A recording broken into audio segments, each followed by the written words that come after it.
Priscille Delacroix, bienvenue chez nous. Merci. Merci d'être là ce matin. On souligne deux belles choses ensemble. On souligne le retour du projet Veille sur ton cœur, un blog-vlog pour les mamans chrétiennes. On avait pris une petite pause et on reprend le service avec ton super projet, un livre pour les mamans chrétiennes. Je suis tellement énervée.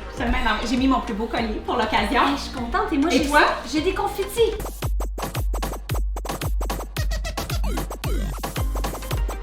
Alors oui, c'est un livre qui s'appelle Renouveler, inspiration quotidienne pour mamans surchargées. Et c'est un recueil de plus d'une centaine de courts textes que j'ai écrits en majorité, mais j'ai travaillé aussi avec des collaboratrices qui ont participé. Wow! Parle-nous de ce qui t'a inspiré à démarrer ce projet-là. T'as-tu 10 heures?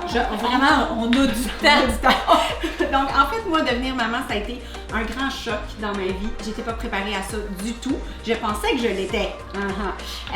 J'ai travaillé dans une salle de nouvelles télé super stressante. J'ai fait une maîtrise. Je me sentais bien d'attaque. Et pourtant, ça m'a pas du tout été utile pour...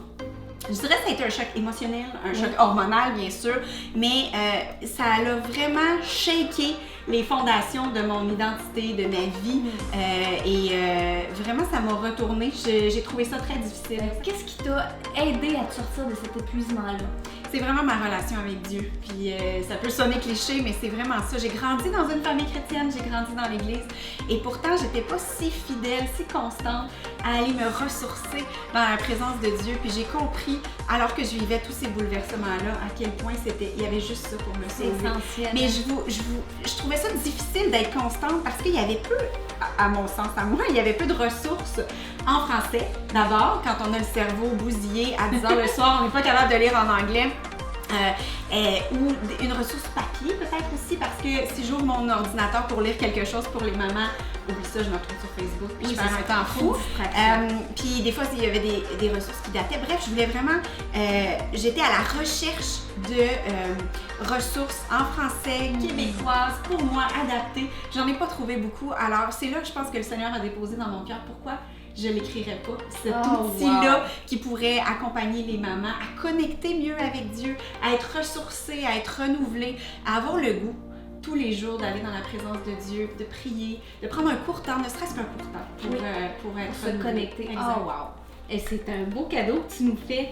Puis en plus, je suis super honorée, donc on va avoir la chance de le vendre, de le rendre disponible sur la boutique. De Veille sur ton cœur, donc veillesurtoncoeur.com, la boutique va être en ligne sous peu. Je vous invite à aller sur le site, à vous abonner à l'infolette pour être certain d'être avisé quand ce sera disponible. Puis aussi de nous suivre sur les médias sociaux, Veille sur ton cœur. On a vraiment hâte. Ça s'en vient? Oui! Ça s'en vient, puis peut-être que ça va même pouvoir être un petit idée cadeau pour le temps des fêtes. Assurément. Oui. Donc, merci d'être là. Merci, Priscille. On a bien hâte de lire ce livre-là et de pouvoir le partager avec nos amis aussi qui en auront sûrement besoin. Mm-hmm. Merci.